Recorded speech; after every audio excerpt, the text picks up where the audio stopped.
丁总，不好意思啊，今天郑总真的没时间。没关系的，你忙你的，我等他。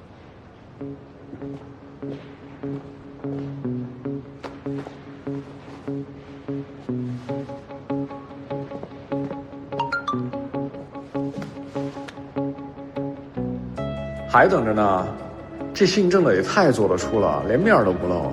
张丽的事儿肯定是他干的。那就逼他主动见我。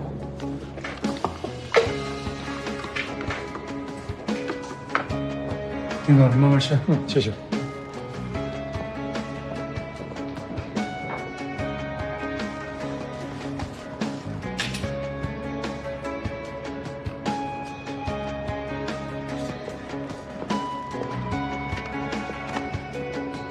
丁总，哟，李总，您来集团开会啊？来见郑总，他没空见我。那您慢慢吃。然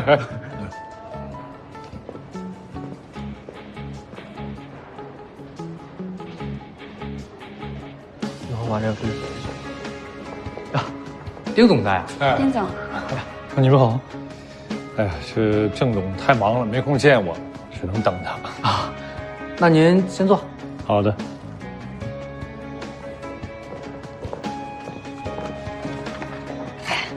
你说这郑董会不会对丁总有意见啊？说是都在那儿坐一上午了，这郑董啊就是不见。这会不会搞针对啊？哎，神经！行，把这个给李总了。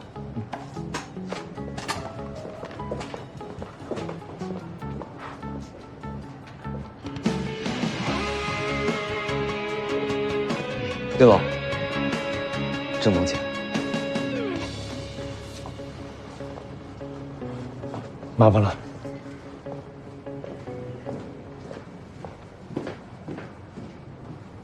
不错，丁宁，现在要挟的方式都玩得这么明了了，这个不符合你背地里耍狠的风格。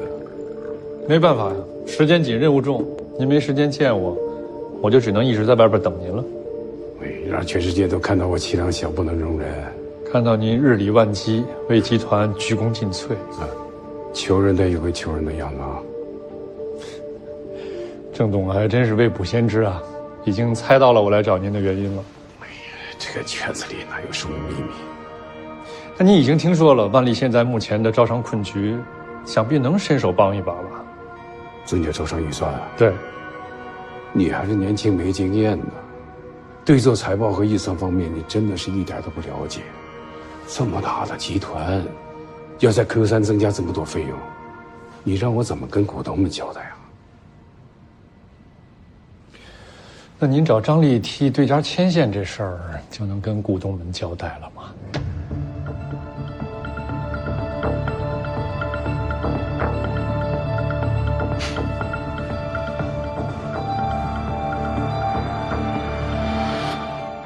你知道自己在说什么吗？郑总啊，你给万历挖了这么大一坑，不就是想我过来跟您低头扶个软？我现在人来了，您怎么又退了？别把咱俩的关系看得那么敌对嘛！我年纪虚长你10几岁，论辈分来说，你还得叫我叔叔。所以今天我教你一个道理：光想着凭自己的才干就能翻天改命，这是不可能的。很多时候，人重要的是有没有贵人相助，这很重要。你的意思是，只要我做你在集团里的一把刀，你也可以做我的贵人？我这人惜才，这就取决于你的态度。可惜了，我不喜欢做别人的狗。丁丁，别装着一副大义凛然的样子。你不甘心投靠我，是觉得自己还有才能跟我一斗，将来有机会取代我，坐到我这个位置上，都是利益而已。郑总，你想多了，咱们还是回到业务上吧。不好意思，今年万历的招商预算已经封顶了。虽然我也特别想帮忙，但真的按不能住。毕竟我得向董事会交代。听明白了，感谢郑总的点拨，但就算没有集团的费用支持，我同样可以把问题解决好。那我祝你成功。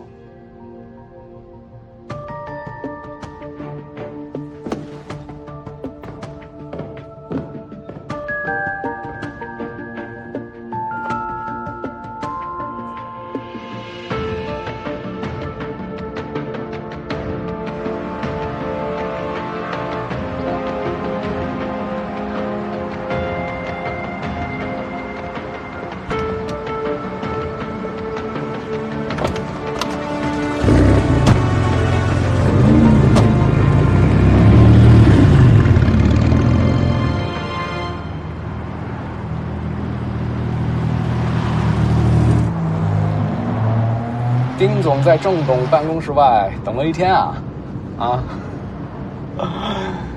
哎，你这么一个爱惜羽毛的人，怎么愿意跟他低头呢？你特地来看我笑话呀？我就觉得你跟一流氓讲道理，不是自找难看吗？啊，你不会以为他还真能被你说动，放下屠刀，立地成佛？不激一激他，我就听不到他说实话，就不知道我们可推的底线在哪儿。那如果我试了所有的可能性，集团还是不出手相助的话，那万里就只能背水一战。那你觉得靠你们自己打斐乐城有胜算吗？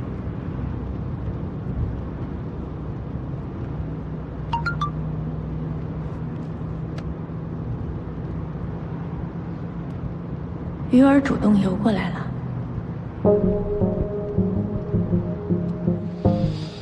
这过了半个小时了，鱼儿会游过来吗？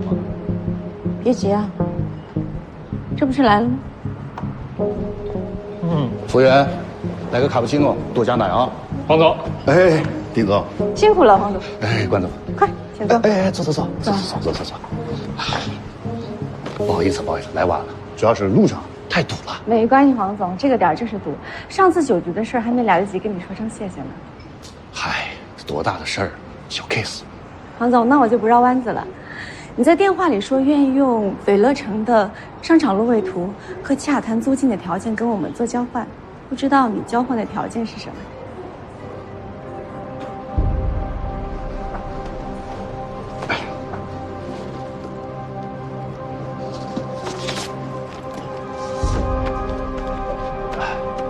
是这样的，斐乐城呢给我们这些品牌啊提供了非常有吸引力的条件，但是我的心在两位这儿。至于条件嘛，其实我要求也不多，全额的装额以及下降10%的租金足矣。哎，稍等一下，下降10%的租金，黄总，您在趁火打劫了？哎呦嗨，说了哪儿的话，丁总，我们牌子不大，但是，一旦我们跟万丽签约的话，其他的品牌多多少少都是有些影响，这条件不亏吧？黄总，您的条件恐怕我们没有办法配合。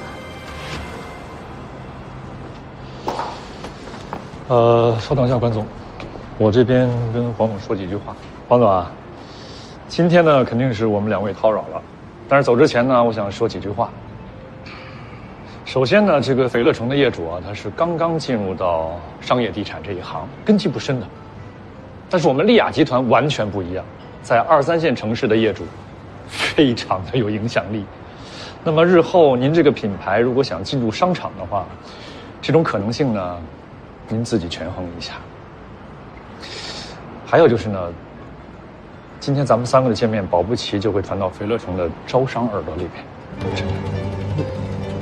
最后，我最想强调的一点就是，虽然在斐乐城这件事上，黄总您没有向着我们这一边，但没关系的，我们一定不记仇。日后您在斐乐城遇到什么样的困难，随时找管文，管文解决不了的，您来找我，我帮你解决。我说话算数啊！不，黄总，辛苦了，辛苦了。等等，丁总。管总，我的心还是向着你们的，足矣。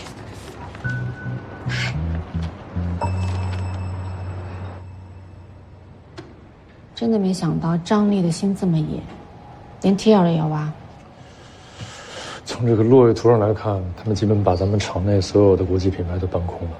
已经开出的品牌，如果真让他们搬，涉及到合约期和摊销费用，没那么容易。但是你看，这些我们印象中要谈还没有谈定的品牌，如果他们想撬过去，操作的空间非常大。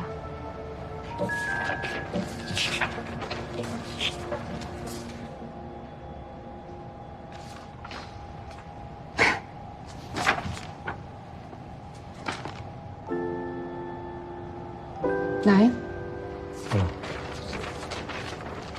斐乐城虽然答应100%的装补，但是为了嘎平他们的财务账，他们的租金比我们高10个点，无非也就是用未来的钱来补现在的库。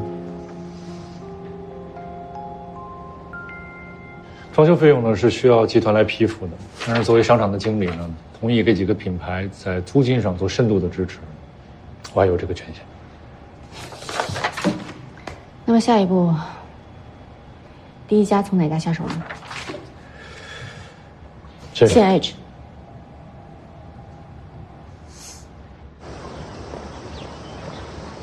降3个点的扣点，这个商务条件呢，的确算是有竞争力啊。但是我也不瞒二位，其实对于我们新开店的品牌而言啊，装修投资是一个大头。所以，你们如果愿意出装补的话，我现在就可以拍板，一定选择你们万利。姚总，我们万利现在已经是在走上升趋势的成熟商场了。这个装补对于我们来讲，委实是有些难度的。我跟丁总今天亲自登门拜访，就是要表现我们万利的诚意。我们是非常愿意让你们 CNH 入驻的，即便是之前我们已经临近签约，你们有一些动摇和反悔，我们也都能理解。但对方开的条件，真的是让我无法拒绝呀。一个品牌选择商场，我相信不会只看商务条件吧，否则在满大街不都能开你们的 CNH 了吗？姚总，如果真的是不能拒绝的话，今天您就不会拨冗来见我们二位了，直接跟对方签约就好了，是吧？那还不是因为您跟对方没有正式的合作过，对他们的管理运营能力还有所迟疑吧？话是这么说啊，但是张顾问的面子我还是要给的。张力不过是个招商顾问，他在圈子里的人脉关系再强，那也不过只是一个招商顾问而已。等你们品牌落定了，商场开完了，他就功成身退了，他能负责你们品牌的未来和销售吗？可我们万利近半年的表现呢，整个市场它都是有目共睹。我们虽然不能帮你们去分担你们开店的这个成本，但是我们可以保证你们品牌在我们商场里的形象和未来的盈利。给你们这么低的租金，对一个品牌来说，这是一个长久的受惠吧。当然了，你也可以把所有的赌注都压到对方那儿，可是等到那个时候，您再想回到我们万利，拿到这么好的位置和这么优越的商务条件，恐怕是没有可能了。坤总啊，后边还有几个会，咱们就先不打扰姚总了，您就先仔细的考虑一下，好吧？先走了。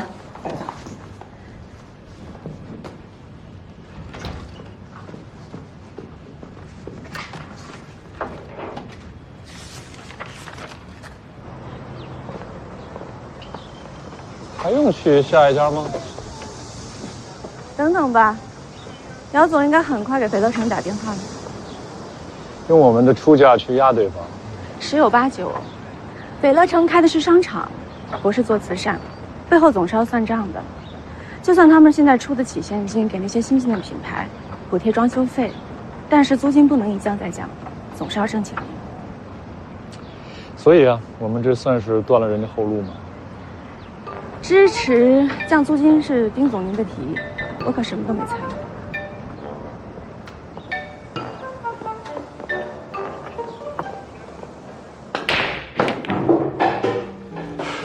你们这是要跟郑董全面开战的意思吗？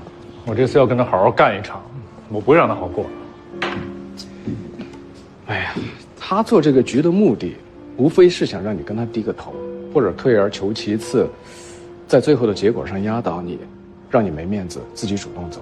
不过你倒好，不但不认输，还不惜一切代价打算跟他拼命到底。这战争是他挑起来的呀，他既然想打，我就奉陪到底，不会轻易举白旗的。最近跟管文有没有进展？不好。主动点啊，大哥啊！你有主意啊？投其所好，他喜欢什么就照着来，行不行啊？是你女朋友多还是我多？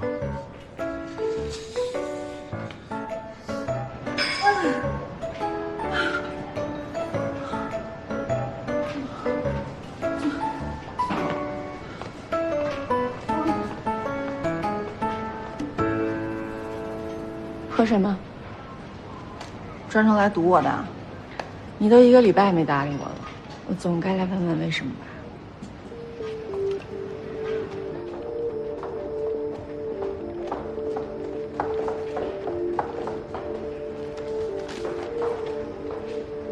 我跟公司的管理层争取过了，但是在租金方面啊，他们希望再降一下。我们提供的是全装补，你们现在拿着全装补开店装修，不需要任何成本。我希望品牌方也可以体谅一下我们，我们大家双赢嘛，在租金方面真的是很难再降的。都可以商量嘛，啊，要不这样，您的意见呢，我们已经收到了，请您先回去，我们再商量一下，之后呢，给贵公司一个答复，这样行吗？哎，请。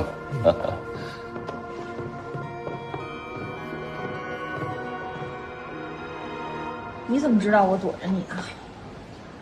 你都好长时间没有主动跟我说话了。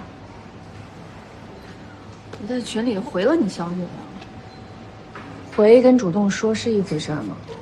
我都认识你10几年了，你心里有什么波动变化，我能感觉不到吗？我怎么惹你了？不是你，我自己的问题。因为你老公吧。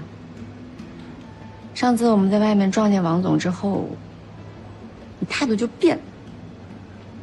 我们俩最近确实吵架了，因为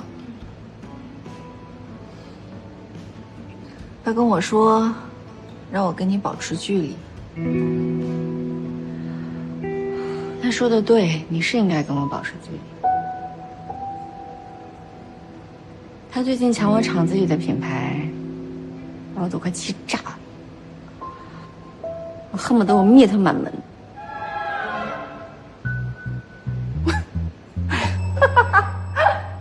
哎呦我天哪，小万你能？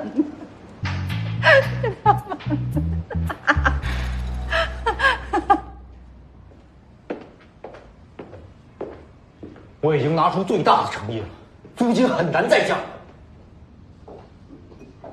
哎呀，王总，急什么呀？这个可以慢慢谈呀。慢慢谈？怎么谈啊？现在 C 人是在压我的租金，如果说其他一线品牌都提出同样的要求，按照万利的租金水平走，我20年我都收不回成本。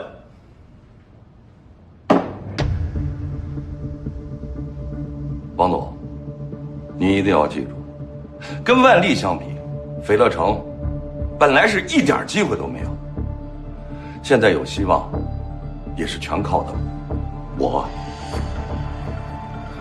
好了，今儿就先谈到这儿。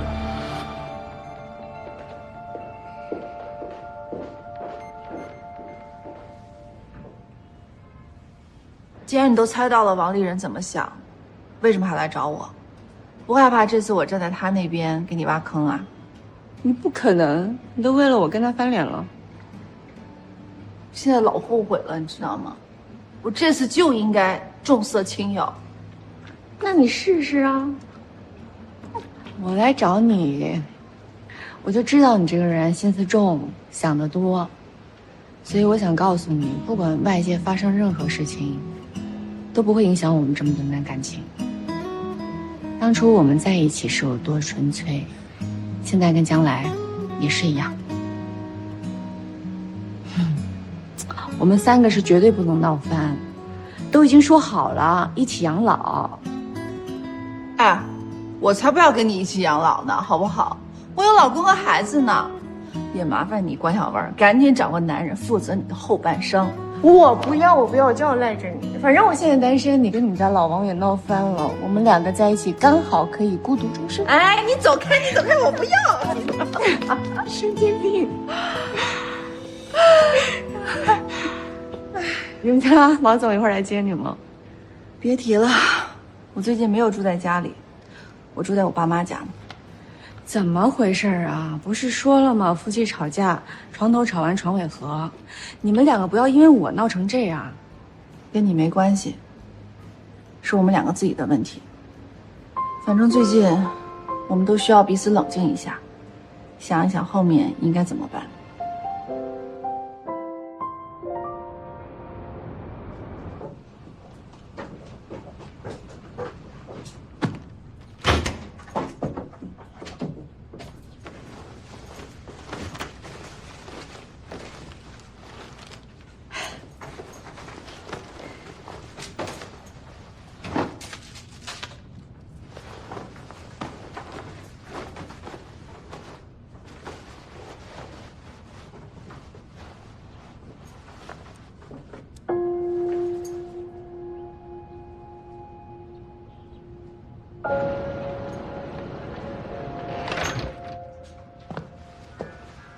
我回来了。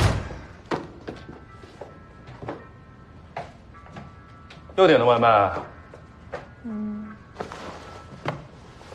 妈来过了，做了你爱吃的红烧肉，还有草莓冰在冰箱里。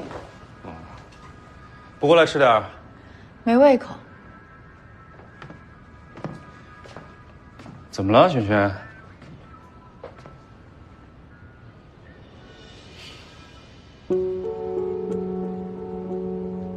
林浩，这是什么呀？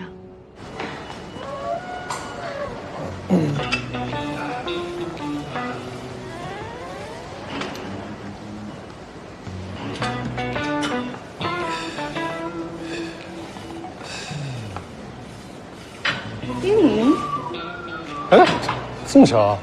巧吗？我在这办卡了，最近除了中午晚上有应酬，我都在这儿。你不是知道吗？哦，一时没想起来。坐这儿，咱一起比比器械呗。我检查一下你最近的健身效果。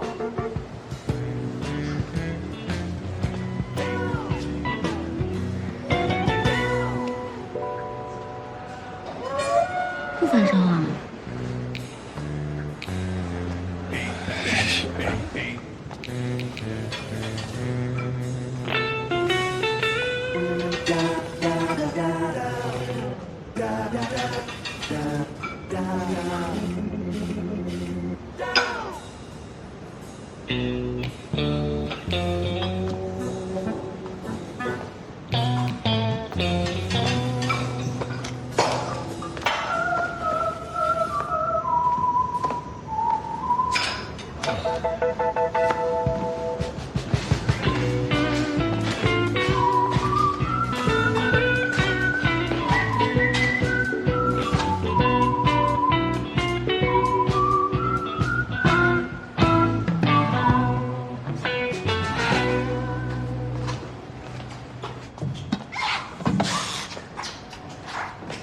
你有毛病吧？跟一个女人比负重啊？不是你以前不一直喜欢赢吗？比呗。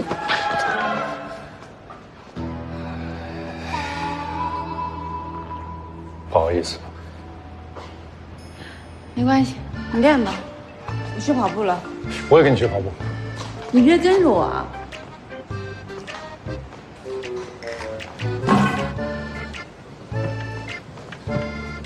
一会儿运动结束之后一起吃个宵夜呗。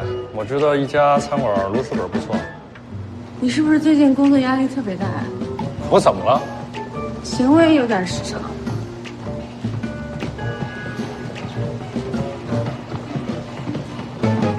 就是前几天吃午饭啊，我们一女同事把这个耳钉是吧，落在饭馆的桌上了。我结完账回来看到她这个落在桌上了嘛，我就顺手把它放在口袋里，想回去带给她来着，结果就忘了拿出来了。就这么简单？就这么简单啊！你脑子里整天在盘什么呀？我要真的有什么事儿的话，我会让你知道啊。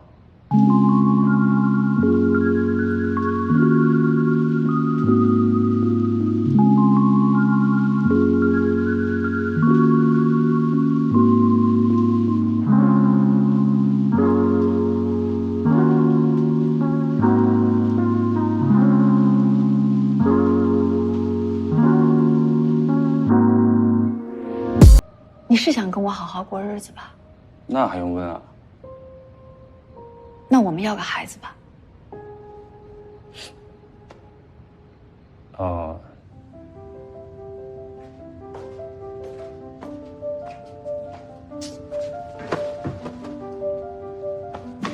干嘛呀你？出了什么馊主意啊你？我让你投其所好，没让你跟人比赛器械啊！我怎么知道呢？他那性格就跟个好胜的公鸡似的，赢对他来说是最大的乐趣。哎呀，我这么凶悍的女人，我真不知道你看上她哪儿了。你是嫌自己命太长呢，还是有自虐倾向啊？行，不跟你说了，我睡了啊。明天早上我还得跟客户谈降扣。哎，今晚让我睡一觉吧。那个我爸卡了我信用卡了，你不能见死不救吧？你可真逗，那么多女朋友，还没一个人收留你了。我们领证这么长时间了，难道不应该要个孩子吗？我不是这个意思，是，你突然跟我说这个话题，我还没准备好。我怎么就突然了？你还要准备什么呀？不是萱萱，你看啊，咱们酒席还没摆呢，咱们别着急。那好，我们什么时候办酒席啊？我最近太忙了，再等等吧。还要等多久啊？我都30多岁了，再等下去的话，我就是高龄产妇了。你知道的，我们以前掉过一个，如果我现在不怀的话，我怕以后就晚了。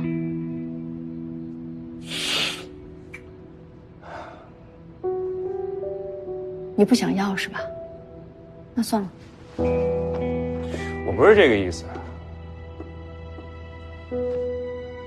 既然你想生，就生吧。那好，那我约个时间，我们去医院先做个检查。你想怎么样就怎么样吧。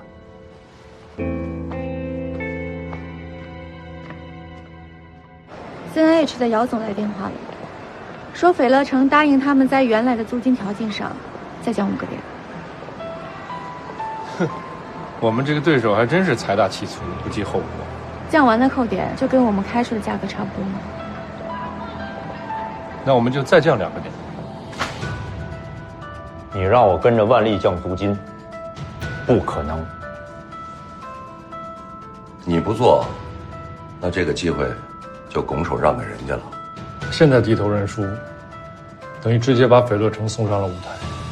未来10年他们只会越来越好，我们就没有赶超的机会了。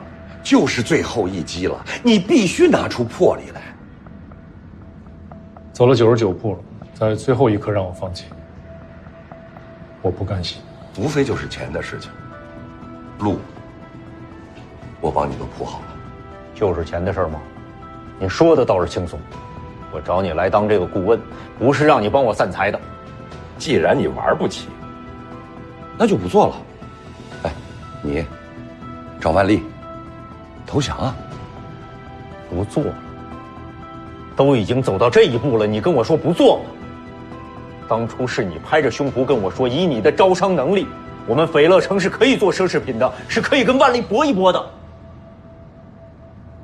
所以我才会去说服所有的投资人，改变投资的策略，重新投资。怎么不能做啊？能做呀！你们现在就是怕花钱，你们想10块钱的成本做出100块钱的事情。哎，现在这种便宜占不到了，你来怨我。升级的预算是跟你一块商量的，你说够了才继续往下推进的，怎么可能今天2000万，明天再追加3000万？哪一个公司可以这样？你以为投资人的钱都是天上掉下来的？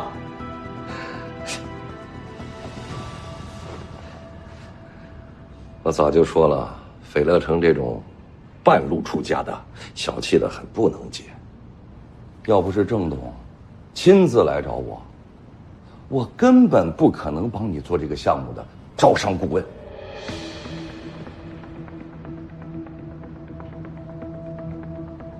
原来是利亚的内部斗争，要拿我们斐乐城当牺牲品。反正现在局面呢，就是这个样子。这方已经是破釜沉舟，坚决干到底的样子。你们要是没这个魄力，那就趁早别玩商业了。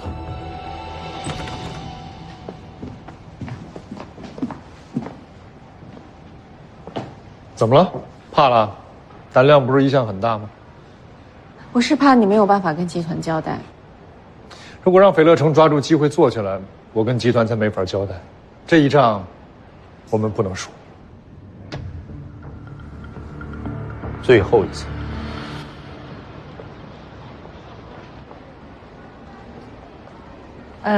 你真的跟林浩商量好了吗？打算什么时候要啊？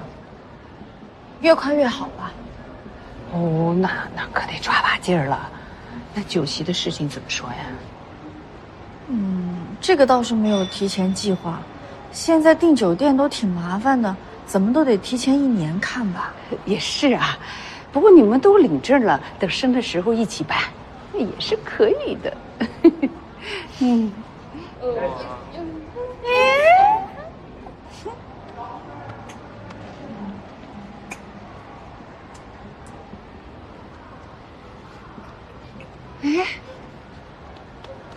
林浩怎么还没来啊？你是不是跟他讲错时间了？没有啊，我跟他说的是1点呢，我给他打个电话。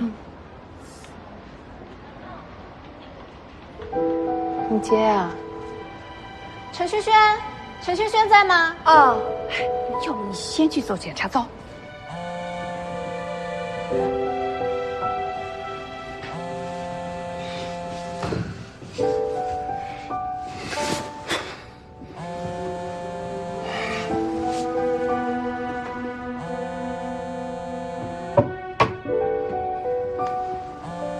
今天我生日啊！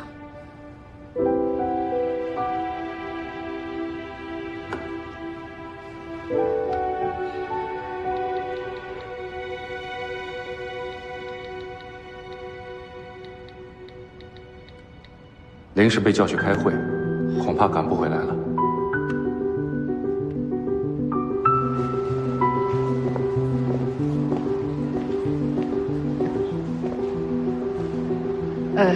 林浩肯定是被什么事给耽误了，他哪像你这么有空啊？单位里的事情很多的。他说他开会去了，我说是吧？林浩就是个靠谱的孩子，他忙工作那也是应该的嘛啊。所以我就活该永远都被他排在最后一位，对吗？行了，别老甩脸子啊！回去的路上当心一点，等报告出来了，我再跟你说啊。走。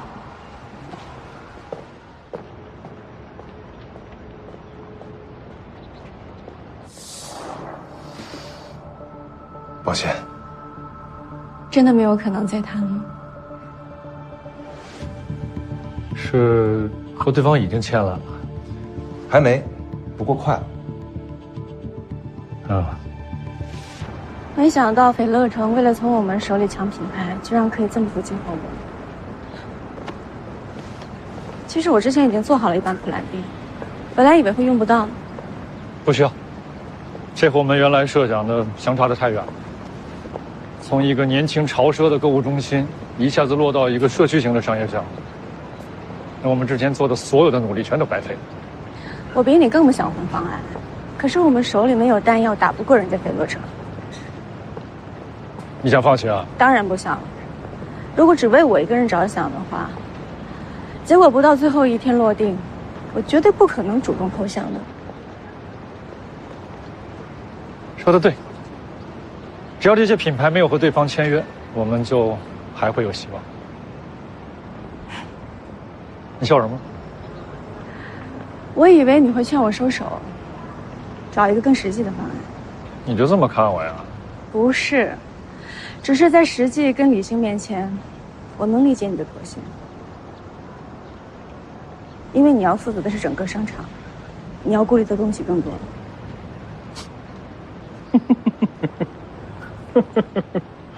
居然会有这么一天，你管文站在对方的立场上，替对方去考虑，体谅对方，挺好。这样吧，这些天你一直连着加班，今天早点回去休息，明天继续讨论。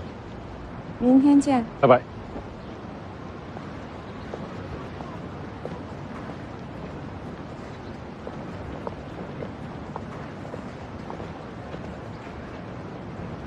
王总，约了 CNH， 谈开店细节，恭喜。谢谢。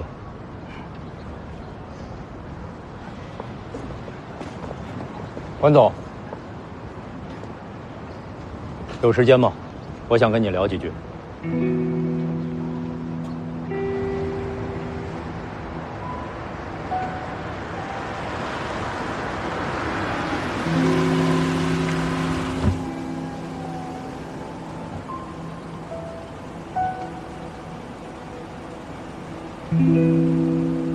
我找你是私事儿，为了小秋。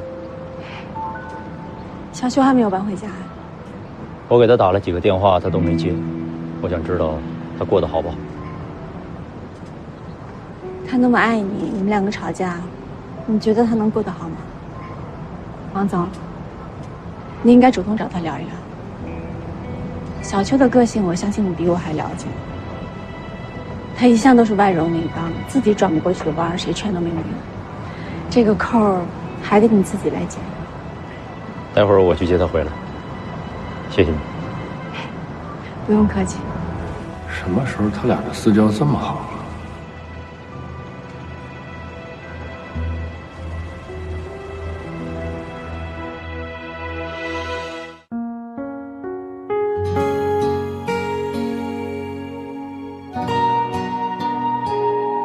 沉睡的秋千，凌晨便利店，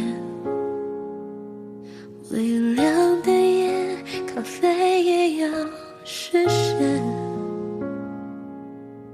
不认输的猖狂，不寻声的心脏，特别感谢我全力出演，心抖着昨天，享受着思念，